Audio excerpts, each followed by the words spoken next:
السلام علیکم ورحمۃ اللہ وبرکاتہ۔ آج ہم سورۃ البقرہ کی آیت نمبر 261 تا آیت نمبر 264 تک کا ترجمہ اور تفسیر پڑھیں گے۔ پہلے ہم لفظی ترجمہ، پھر بامحاورہ ترجمہ اور پھر مختصر تفسیر کریں گے۔ تو چلیے شروع کرتے ہیں۔ اعوذ باللہ من الشیطان الرجیم، بسم اللہ الرحمن الرحیم۔ مثل الذين ينفقون أموالهم في سبيل الله كمثل حبة أنبتت 7 سنابل في كل سنبلة 100 حبة والله يضاعف لمن يشاء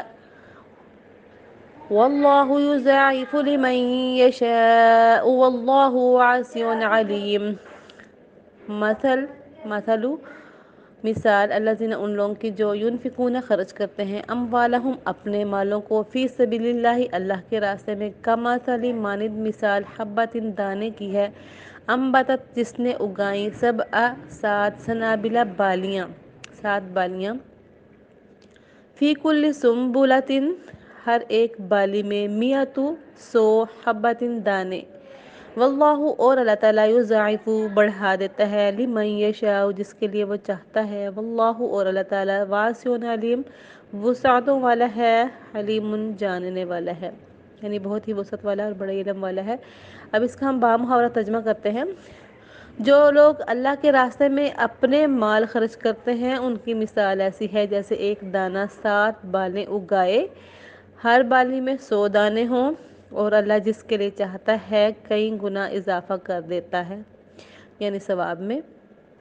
اللہ بہت ہی وسعت والا ہے، بڑے علم والا ہے۔ اچھا جی، اللہ تعالیٰ کے راستے میں خرچ کرنے کا یہاں پہ ذکر ہو رہا ہے کہ کتنا ثواب ملتا ہے اللہ کے راستے میں۔ ثواب خرچ کرنے سے، یعنی خرچ کرنے سے، اللہ کے راستے میں خرچ کرنے سے 700 گنا ثواب ملتا ہے، اور اللہ تعالیٰ جس کا ثواب چاہے اس سے بھی زیادہ بڑھا سکتے ہیں۔ اور اس بات کی بھی وضاحت رہے کہ اللہ کے راستے میں خرچ کرنا قرآن کریم نے بار بار ذکر کیا ہے، اور اس سے مراد ہر وہ خرچ ہے جو اللہ تعالیٰ کی خوشنودی کے لیے کیا جائے،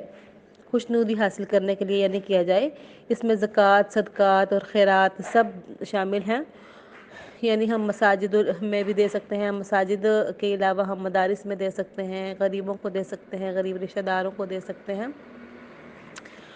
اور دین کے کاموں میں جہاں جہاں خرچ ہوتا ہے وہاں ہم جو ہے اللہ کے راستے میں اللہ کی خوشنودی حاصل کرنے کے لیے دے سکتے ہیں۔ تو ان سب کا یہی حکم ہے۔ الذین ينفقون اموالهم فی سبیل اللہ ثم لا يتبعون ما انفقوا منا ولا اذى لهم اجرهم عند ربهم ولا خوف علیہم ولا هم يحزنون۔ الذین وہ لوگ جو ينفقون خرچ کرتے ہیں اموالہم اپنے مالوں کو فی سبیل اللہ اللہ تعالیٰ کے راستے میں، ثم پھر لا یتبعون نہیں پیچھے آتی ما وہ جو کہ وہ انفقوا خرچ کرتے ہیں، منن کوئی احسان، ولا اذى اور نہ ہی کوئی باتوں کی تکلیف، یعنی اس خرچ کرنے کے بعد پیچھے باتوں کی تکلیف نہیں آتی، یعنی وہ جتلاتے نہیں ہیں۔ لہم ان کے لیے اجرہم ان کا اجر ہوگا عند ربہم ان کے رب کے پاس، ولا خوف اور نہیں کوئی خوف ہوگا علیہم ان پر، ولا ہم اور نہ ہی وہ یحزنون غمگین ہوں گے۔ اس کا بامحاورہ ترجمہ ہے کہ جو لوگ اپنے مال اللہ کے راستے میں خرچ کرتے ہیں پھر خرچ کرنے کے بعد نہ احسان جتلاتے ہیں اور نہ کوئی تکلیف پہنچاتے ہیں، وہ اپنے پروردگار کے پاس اپنا ثواب پائیں گے، نہ ان کو کوئی خوف لاحق ہوگا اور نہ کوئی غم پہنچے گا، یعنی آخرت میں۔ قول معروف ومغفرۃ خیر من صدقۃ یتبعها اذى۔ قول بات، معروف بھلی بات، معروف طریقے کی بات، اچھی بات، ومغفرۃ اور مغفرت یعنی درگزر کرنا، جیسے ہم فقیروں کو کہتے ہیں کہ معاف کر دو، خیر بہتر ہے، من صدقۃ اس صدقہ سے، یتبعها پیچھے آتی ہو جس کے اذن باتوں کی تکلیف۔ واللہ اور اللہ تعالیٰ غنی بے نیاز ہے، حلیم بردبار ہے۔ اس کا بامحاورہ ترجمہ ہوگا بات بھلی بات کہہ دینا اور درگزر کرنا اس صدقے سے بہتر ہے جس کے بعد کوئی تکلیف پہنچائی جائے، اور اللہ بڑا ہی بے نیاز ہے، بہت بردبار ہے۔ مطلب یہ ہے کہ اگر کوئی سائل یعنی مانگنے والا کسی سے مانگے اور کسی وجہ سے وہ یعنی جو جسے مانگ رہا ہے وہ دے نہ سکتا ہو، تو اس سے نرم الفاظ میں معذرت کر لینا، اور اگر وہ مانگنے پر ناروا اصرار کرتا رہے یعنی بار بار مانگے، تو اس سے اس کی اس غلطی پہ درگزر کرے، تو اس بات سے کہیں زیادہ بہتر ہے کہ وہ دے تو دے لیکن بعد میں احسان جتلائے یا اسے ذلیل کرے یا ڈانٹ ڈپٹ کرے یا کوئی تکلیف پہنچائے۔ یا ایھا الذین آمنوا لا تبطلوا صدقاتکم بالمن والأذى كالذي ينفق ماله رئاء الناس ولا يؤمن بالله واليوم الآخر فمثله كمثل صفوان عليه تراب فأصابه وابل فتركه صلدا لا يقدرون على شيء مما كسبوا واللہ لا يهدي القوم الكافرین۔ یا ایھا الذین آمنوا، اے ایمان والو، لا تبطلوا، نہ تم باطل کرو یعنی ضائع نہ کرو، صدقات کو، اپنے صدقوں کو، بالمن والاذی، بالمن احسان جتلانے کے ساتھ، والاذی اور تکلیف کے ساتھ، کالذی مانند اس شخص کے، آگے اللہ تعالیٰ مثال دے کے فرما رہے ہیں کہ اس شخص کی جیسے کہ ينفق، وہ خرچ کرتا ہے، مالہ، اپنا مال، رئاء الناس، لوگوں کے دکھاوے کے لیے، یعنی کہ جو شخص لوگوں کے دکھاوے کے لیے مال خرچ کرتا ہے گویا کہ وہ بھی اپنے صدقے کو باطل کر دیتا ہے، ضائع کر دیتا ہے۔ وَلَا يُؤْمِنُ بِاللَّهِ وَالْيَوْمِ الْآخِرِ، اور وہ ایمان نہیں رکھتا اللہ تعالیٰ پر اور آخرت کے دن پر۔ فَمَثَلُهُ كَمَثَلِ صَفْوَانٍ عَلَيْهِ تُرَابٌ، فَمَثَلُهُ، اس کی مثال یعنی ایسے شخص کی مثال، مانند مثال صفوان، چٹان کی ہے، ایک چٹان کی مانند ہے اس کی مثال، علیہ، کہ جس پر یعنی اس چٹان پر، تراب، مٹی ہو،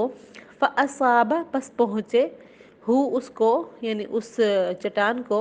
وابل، موسلا دھار بارش یعنی زور کی بارش،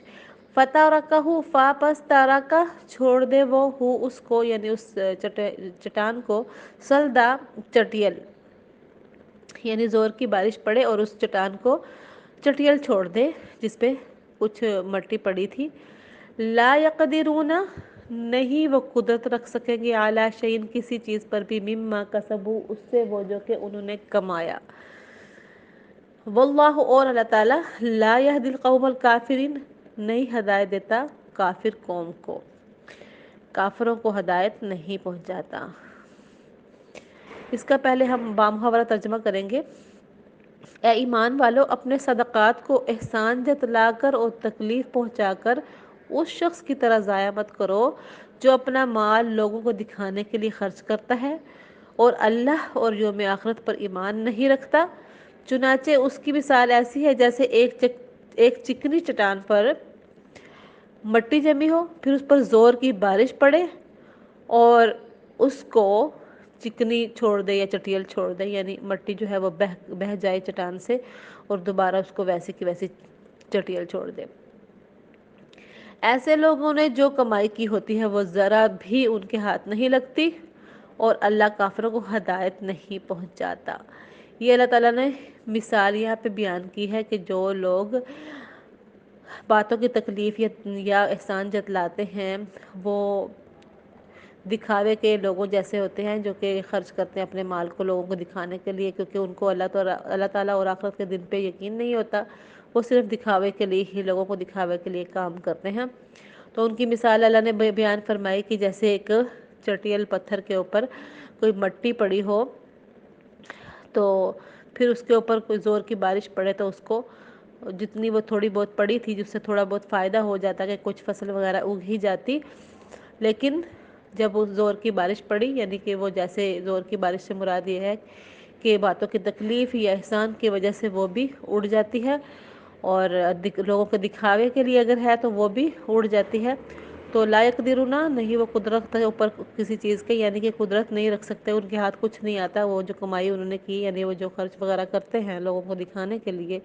یا باتوں کو تکلیف دینے کے لیے یا احسان جتلانے کے لیے، تو وہ ان کے ہاتھ وہ کمائی لگتی نہیں ہے، یعنی آخرت میں کچھ بھی کام نہیں آتی ہے۔ وہ ساری ان سے ضائع ہو جاتی ہے، اور ایسے کافروں کو اللہ ہدایت نہیں دیتا، کیونکہ چٹان پر اگر مٹی جمی ہو تو یہ امید ہو سکتی ہے کہ اس پر کوئی کاشت کر لی جائے کوئی چیز، لیکن اگر بارش مٹی کو بہا لے جائے تو چٹان کے چکنے پتھر بالکل بھی کاشت کے قابل نہیں رہتے۔ اسی طرح سے صدقہ خیرات سے آخرت کے ثواب کی امید ہوتی ہے، لیکن اس کے ساتھ ریاکاری، احسان جتلانا، اس طرح کی خرابیاں اگر ساتھ لگ جائے تو وہ صدقے کو بہا کر لے جاتی ہیں، اور ثواب کی کوئی امید بھی نہیں رہتی۔ یہاں تک آج کا ہمارا سبق، اور اس کے آگے انشاءاللہ تعالی ہم کل پڑھیں گے، تو تب تک کے لیے اجازت دیجیے۔